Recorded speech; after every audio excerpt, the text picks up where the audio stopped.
Dinas Kelautan dan Perikanan atau DKP Sulawesi Selatan menemukan adanya salah seorang warga memiliki sertifikat hak milik terhadap laut di Desa Bontobahari, Kecamatan Bontoa, Kabupaten Maros. Kawasan tersebut diketahui berada di sekitar pangkalan pendaratan ikan Bontobahari, sedangkan lokasi kepemilikan warga ini di area yang ditanami pohon mangrove. Luas lahan yang dimiliki warga itu sekitar 0,8 hektar dengan sertifikat yang diterbitkan Kementerian ATR BPN.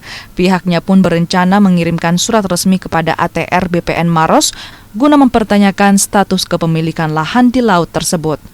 Itu sudah ada sertifikat hak milik itu dengan luasan kurang lebih 0,8.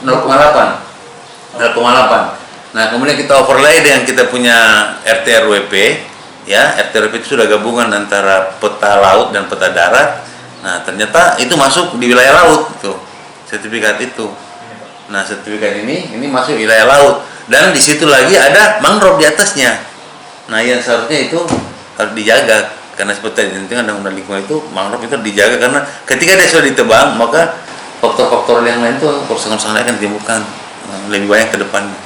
Nah, ini nanti akan kita surati ke ATR BPN untuk mempertanyakan itu bagaimana bisa diterbitkan itu sertifikat hak milik yang itu di atas laut itu. Ya, takutnya kasusnya sama dengan yang terjadi di Jawa gitu.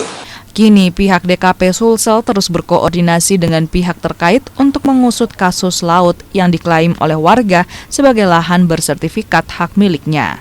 Asis Hamid, Kompas TV Maros, Sulawesi Selatan.